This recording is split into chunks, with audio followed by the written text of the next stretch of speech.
ギャンブルにのめり込むと、ここまで人を変えてしまうものなのか。あんなに真面目だった夫が、まさか私の預貯金にまで手を出してしまうなんて。ギャンブルを全くやらない私にとっては、理解に苦しむことばかりだった。あぶく銭なんてすぐに消えてなくなるものなのに。私の名前はほのか、35歳。3つ年上の夫、英二と一緒に暮らしている。結婚した当初の夫は、真面目な和食の料理人だった。夫はサウスポー。包丁を握る姿は誰よりもかっこよかった。仕事から家に帰って疲れている時でも、私に積極的に美味しい料理を作ってくれたものだった。そして家にある材料で私のお昼用にと弁当を持たせてくれた。しかし、バイク乗りだったことが災いしてしまい、2年前に自損事故を起こし、利き腕の左手が麻痺するようになってからは、料理の道を諦めて家に入り浸る生活を送っていた。私が何とか夫を支えねばと、朝は弁当屋のアルバイトをして、家に帰ってきてからは在宅ワークで副業をするなどし、なんとか生計を立てていた。貯金ができると言っても、スズメの涙。家賃や光熱費、通信費など、常に見直す必要があるなと感じていた。あまりいい生活とは言えなかった。私が小学生の時に父は他界し、母、和江の女手一つで私を育ててくれた。毎日のように朝は清掃のパートに出かけ、夕方からはスーパーの店員をやるなどし、その帰りは私のためにシャワリが効くお弁当やお惣菜などを買って帰り、一緒に食事をするという生活だった。そんな母は現在66歳。顔のシワの数だけ私を苦労して育ててくれた。今日は母のマンションに行かなければ。お母さん、今日そっちに行くから、何か食べたいものある？あら、嬉しいわね。甘いものでもいただこうかしら。でも今日はちょっと体調が思わしくないのよ。最近の母は明らかに覇気がない。実家に行くと笑顔を作るもののかなりしんどそうだ。本人は大丈夫というのだが、明らかに顔色が悪い。私は何か母に飲み物をと台所に向かうと、ある薬を見つけた。薬の名前を見ても全くわからない。すぐにスマホを使ってどんな薬なのか検索した。お母さん、これ。ああ、それね。あんまり言いたくはなかったんだけどね。薬を調べた結果、なんと抗がん剤の薬だった。聞けば十二指腸がんを患っているというではないか。なんで早く言ってくれなかったの？ただただ一人娘には迷惑をかけたくなかったという。母は働く余裕もなかったため、保険には入っていなかった。がんはステージ4だという。そして5年生存率は約 16% らしい。母の異変にもっと私が気づくべきだった。大切な母が末期のがんに苦しんでいる。私は望みを捨てずに今の自分にできることを考えた。私の貯金、そして友人や銀行からお金を借りて、母に病院での手術と入院費を渡そうと意を決した。それが今の私にできる精一杯のことだった。母のことを考えてお金を集めること1ヶ月半。ようやく目標とする金額を集めることができた。お母さん、長生きしてほしい。がんを乗り越えてほしい。きっとこれで助かると私が信じなきゃ。私は自転車に乗り、メインで使っている銀行に向かった。ATM の前で母の口座番号のメモを用意し、いざキャッシュカードを挿入すると、嘘、なんで？私の口座から端数を残した大きな金額がなくなっていた。何度確認しても238円という残高。ATM に通帳を入れて履歴を記入してみると、10日ほど前に大金が引き出されていた。ひょっとして、いや、まさか英二さんが？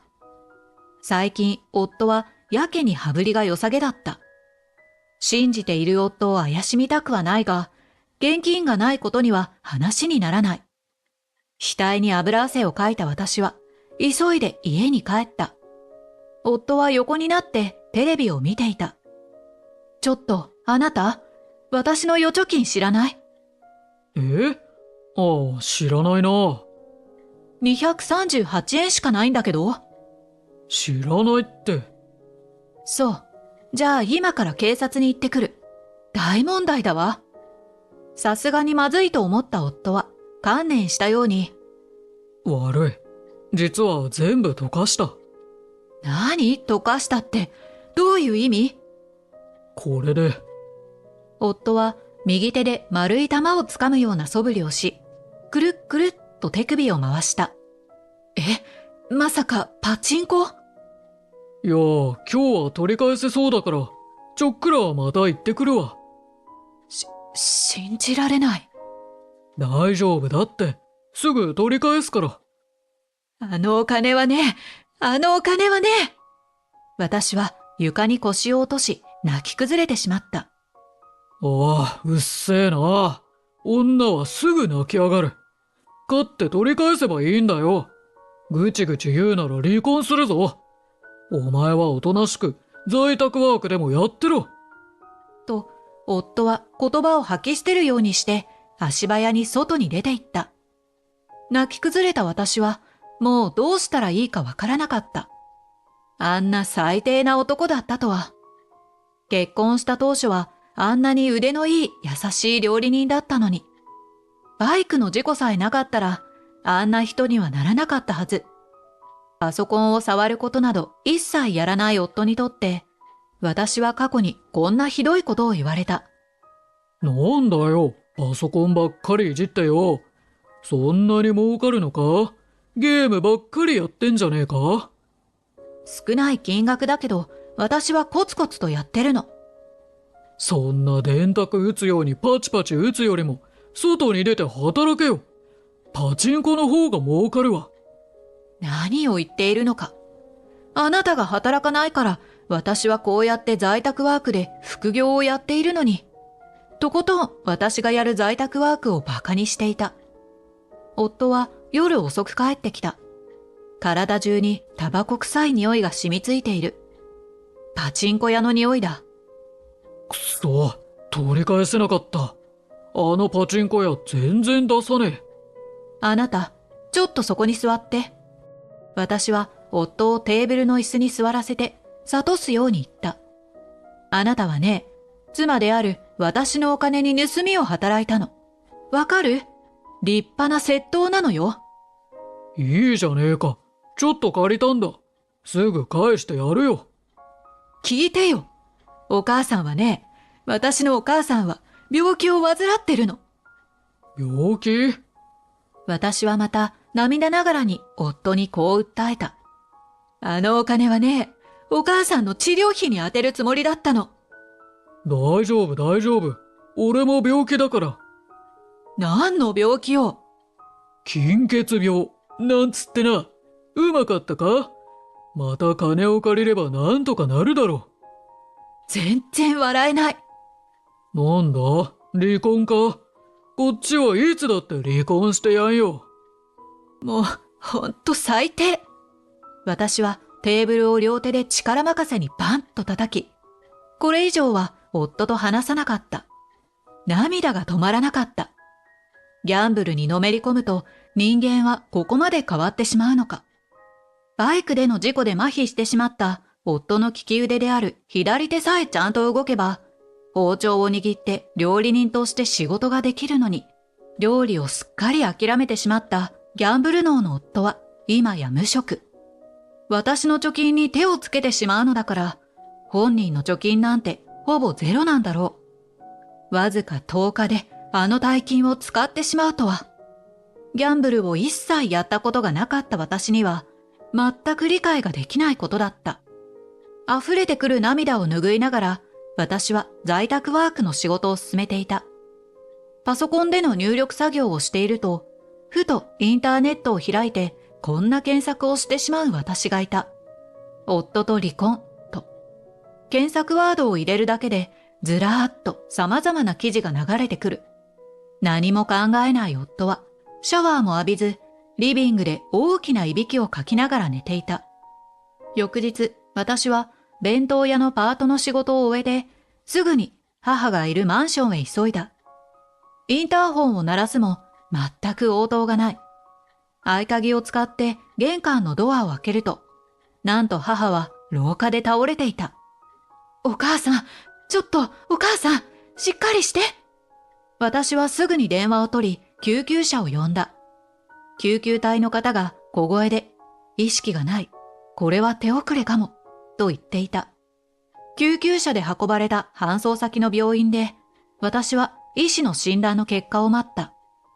もうダメかもしれない。私は思ってもないことを口にしてしまった。ぬくもりがあった母の体温は冷たくなっていて、顔の表情は真っ青になっていた。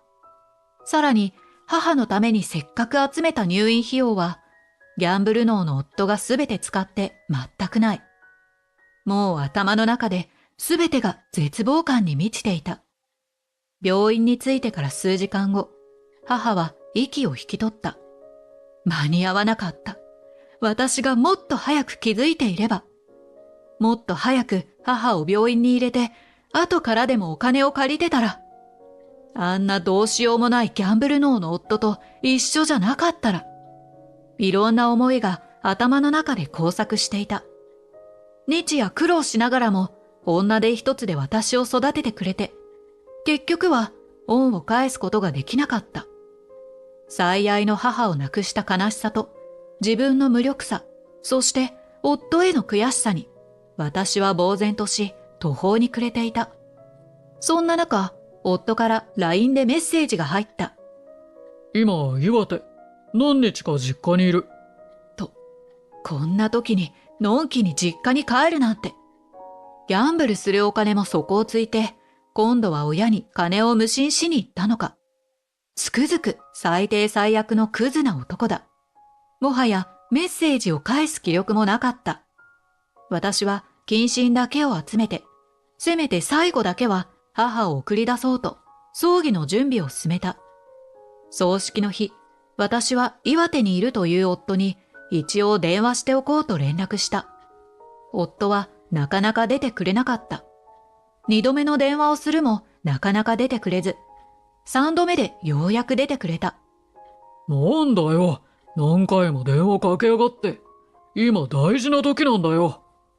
電話越しに怒鳴るように夫は言ってきた。さらに電話から聞こえる環境音がやたらとうるさい。あなた、今どこにいるの？すごくうるさいんだけど。どこだっていいだろうがよ。大事な時なんだって。こっちも大事な時なのよ。こっちはもっと大事だ。やっと激アツリーチが入ったんだよ。呆れた。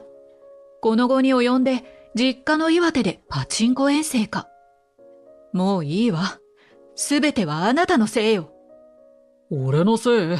何のことだよ。よし、行け、行け。パチンコに興奮している夫はアドレナリンを放出し、完全なギャンブル脳になってしまっていた。今から私のお母さんの葬式なんだけど。はあ？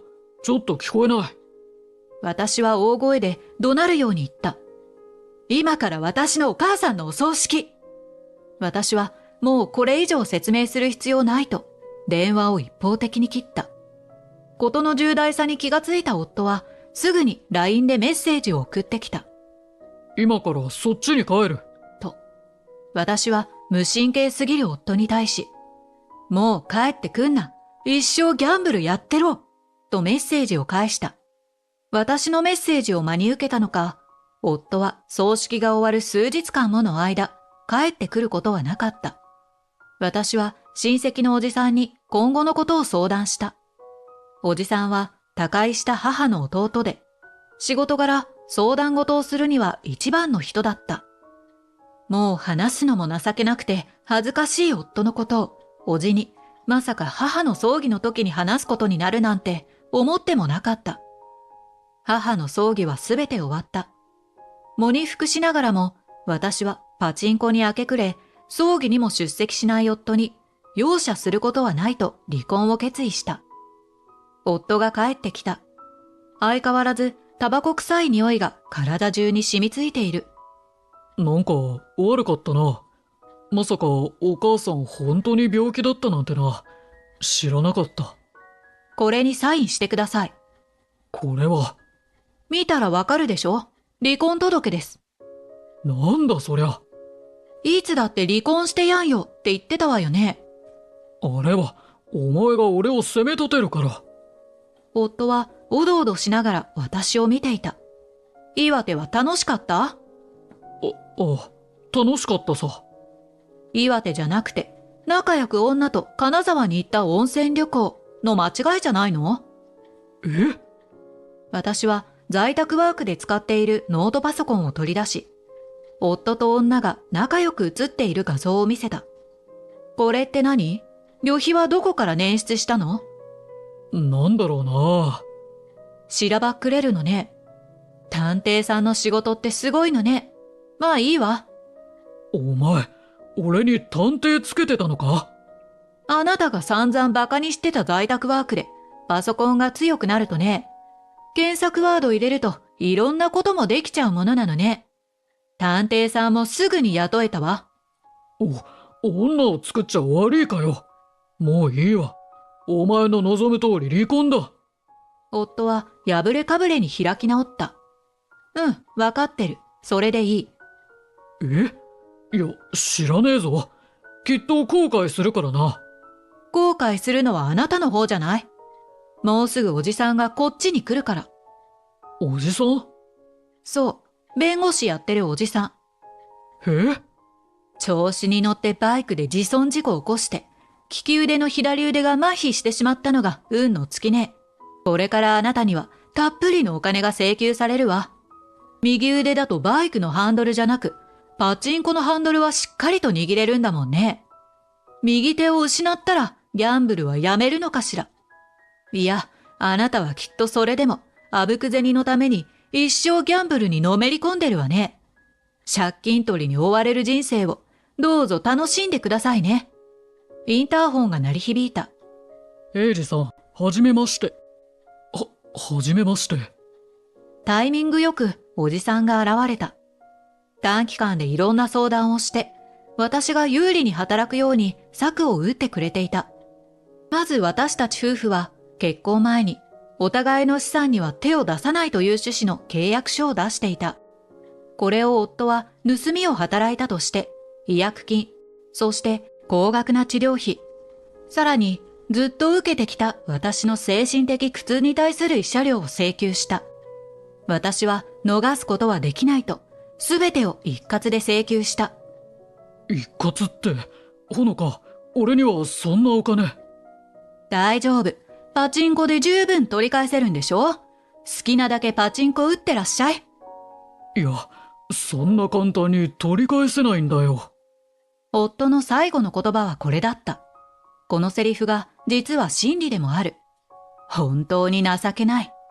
そして晴れて離婚は成立した。元夫と住んでいる家は引き払い、私は母がいたマンションに住むことになった。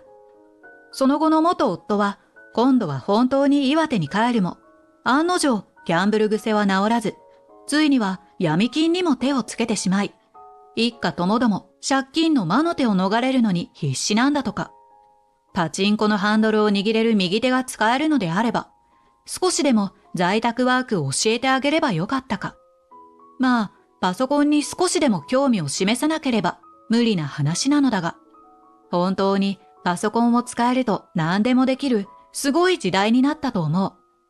私が学生時代には考えられなかったことだ。良くも悪くも世の中は知らないことばかりだ。少しでもこの情報化社会にしがみついていかないと思う今日この頃だ。最近では在宅ワークを通じて知り合いになった男性がいる。その方とランチすることとなった私は、ぶしつけではあるが、ギャンブルはお好きですか？と聞いた。大嫌いだという。まずは第一段階は合格かな。ギャンブルが上手い人は場数を踏んでそれなりにたくさん勉強しているのだと思う。元夫のように次は必ず取り返せると思い込むようになると、もうそれは格好のカモになってしまったことを意味するようだ。在宅ワークでも何でもいい。苦労して稼いだお金には十分なありがたみがある。お金に関して私はこれからもコツコツと自分がやれることを無理のない範囲でやっていくつもりだ。あぶく銭などすぐになくなってしまうのがオチ。ありがたみなんてないのだから。